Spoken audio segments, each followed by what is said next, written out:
to Wolverine Women. We are here with Michigan assistant hockey coach Jeff Tambellini, also an ex-NHL player, also an ex-international hockey player. It's a big day on set. So you have a big hockey family, big hockey background. Your dad was a hockey player as well. So how has he influenced you? Well, I actually had a grandfather as well who was a national player, and so the lineage goes way back. So it's just kind of what our family did. And I grew up in a hockey family, moved to Switzerland and Austria when I was a kid. So you learn pretty fast how the lifestyle is going to work. And I was just fortunate to grow up kind of following him to the rink and learned to love the game by about 7. And I had a pretty clear path from that age on. So when you were playing, were there a lot of criticisms? Was he ever very hard on you? No, he was the opposite of what you think a hockey dad would be. And I was fortunate to have that because not always the case today, but he was great. He just wanted me to have fun, and he helped me more with the decision process when I was deciding to come to college or play major junior and contract stuff throughout my pro career. But as a father, he was always supportive. Was there a specific moment when you were younger that you're like, this is what I'm going to do, that you can remember, or a story? I was 7 years old, and I always say it's hard because everybody, as they grow up, they try and figure out what they want to do, and not many 7-year-olds know exactly what their life path is going to be. So I was fortunate to have that. I was in Vancouver, and Vancouver hockey had really been picking up, and my father was in management at that time, and I kind of knew what I wanted to be as a player, and then I wanted to do as a post-career, and so far so good. So definitely fortunate to have that. And you came back home and you played in Vancouver. What was that like playing for your home team? Oh, that was wild. Just because the hype around that team was it was out of control. It was my first year being a free agent, and they actually called 2 days before free agency, which I didn't even know I had a loophole in, and asked me if I wanted to sign with their team. And I didn't think they had any bit of a hole in their roster. And before I knew it, I was on a cup contending team, and it was an amazing year because we were the President's Trophy champions, Western Conference champions, and like I always say to people, we were the Stanley Cup champions until the day we lost it. So it was a great ride, though.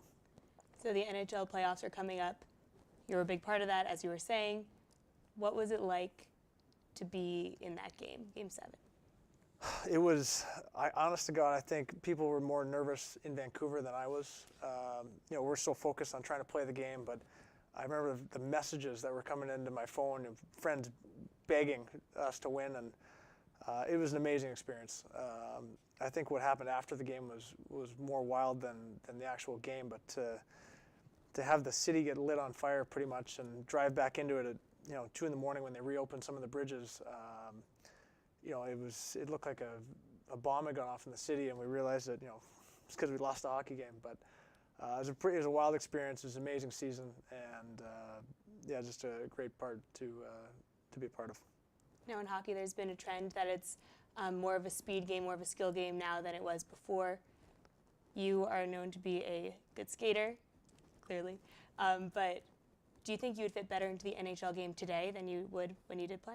It's funny, people always ask me that, and I'm actually the opposite because I built my game to play in the old game, where there's more hooking and slashing, and it was harder to play. You had to go through more to score goals, and I never was built in the young skill game where these young guys they're so talented and they work on their individual skills so much, and I had to really transition that in the middle of my career along with every guy my age and above, just because that's not how we grew up. So I always thought I would have done better if the rules had stayed the same, but I think it's great for the game what they've done, and definitely more exciting for the fans. And you played, I'm sure, with a lot of fighters. Do you have a favorite one that you played with?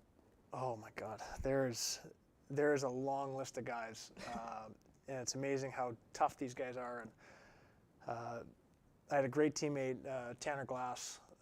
He plays a Dartmouth guy, and we were teammates in Vancouver together. And just all the guys I played with, just the character it takes to play the game and then have to do that job of fighting every night is, I don't wish it upon anybody, but the price these guys pay physically to do their job and be a part of the NHL, it's an amazing price, and we're fortunate to have those guys. Now you're back here at Michigan. You're studying sport management, senior year about to finish up. Are you the same student you were when you were here before? No, I'm way older. So no, it's been a wild transition. it kind of came out of nowhere. Like I wasn't planning on doing this, and kind of got a phone call, and before I knew it, I was retired and in sports management 313, and it happened really fast. So it's been a great experience. Definitely have more context on accounting now that I had 12 years of earning $1. It didn't make a lot of sense the first time when I hadn't made $1 in the game. But it's great when you have, like I said, context of what you're learning, and for me, it's valuable. And I knew I wanted to go into the management of hockey after, so I tried to pay attention so that I could come back and get something out of my degree. But yeah, it's been an enjoyable year for sure. And then when you played here at Michigan, I saw a picture of Nico Prikos when he was younger. He looked up to you, and now you're coaching him, and I'm sure other players that looked up to you as well. Yeah. What is that relationship like? Well, he's 4 inches taller than me, so now I'm looking up to him. But talk about a great kid who I met when he was probably 8, 9, 10, and just loved Michigan hockey. I was so fortunate to have his family be a big part of my life, and they raised a great kid. And to have, this year alongside him, I think was probably the most exciting thing. I think he thought it was pretty cool when we found out we were going to graduate together and walk at the same time. So he's been a buddy of mine from day one, and just so excited that I could go through this path with him. And being back in Ann Arbor, what were you most excited for, whether it's a restaurant or a place to go?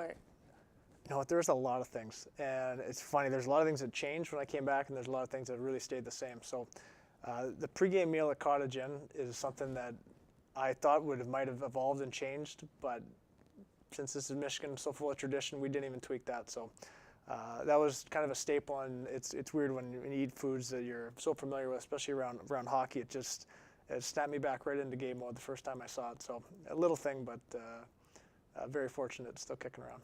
Do you think that's a superstitious thing? Yeah, we're nuts. We're nuts when it comes to superstition. So there's a lot of things that trigger some pretty cool emotions, and just being back on campus, it snaps me back into being an 18-year-old kid again. But since I'm in class with 19-year-olds and 20-year-olds, it's pretty much the same thing. So awesome. Thank you so much, and welcome back to Ann Arbor. Well, thanks for having me.